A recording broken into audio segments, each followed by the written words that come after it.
The Chancellor, Rachel Reeves, is to have crisis talks with the petrol retailers today amid the ongoing oil crisis, of course, caused by the conflict in the Middle East. However, the meeting was in jeopardy about an hour ago after the retailers decided to initially pull out of those talks because, as we hear, they're about to get carpeted by that pair, Ed Miliband and Rachel Reeves. Well, all the government's oil crisis talks in crisis.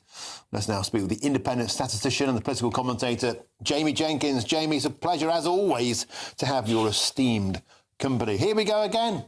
Another crisis, another nightmare on Downing Street. This time, the Petrol Retail Association this afternoon initially refusing to turn up to get carpeted. Who can blame them? They've been accused of profiteering, of being a racket ahead of a meeting. Yeah, it's normally the government, Martin, that does these U-turns. So it's interesting to see somebody doing a U-turn on them. But I think, the rhetoric from some of the ministers, I think, which is why they initially pulled it out, was, they're claiming the people in these petrol stations are profiteering.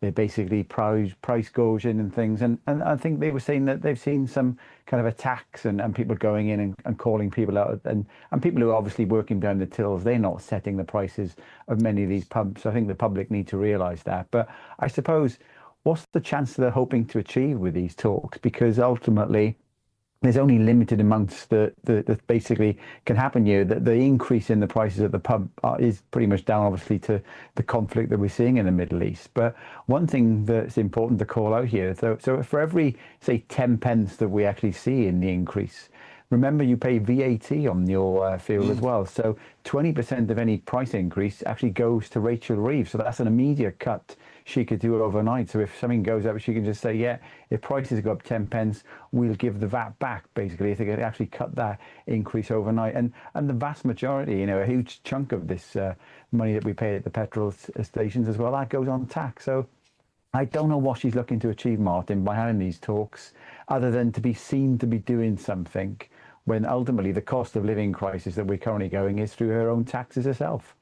I wonder, actually, if the Chancellor's maths understands the fact that for every 100 pence, every pound, 37p goes on tax, 17 pence on VAT, 1 pence on green levies, 35 pence goes on the actual crude oil and the refining process. So that's all gone. That only leaves about 10 to 13% profit for the retailers and the companies in total. They can't just give petrol away. What the government could do, and you're right to point out, there's a grim irony that when petrol prices go up, that man there, Ed Miliband, Mr. Just Stop Oil, he rakes it in. How about a fuel duty cut? How about the government using the levers at their control and giving people a bit of respite rather than treating the petrol companies like they're whipping boys?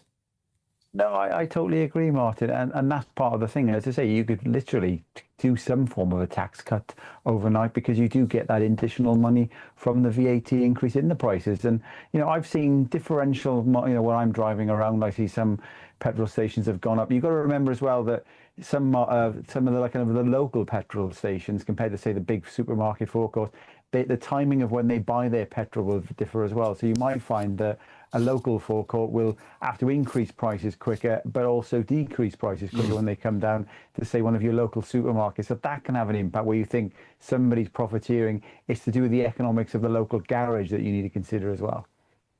Yeah, and that's because they have smaller underground storage tanks, so they need to buy more petrol at the newer, more increased rates. But the government seems to be implying that this is a rip-off. It's a racket. It's profiteering.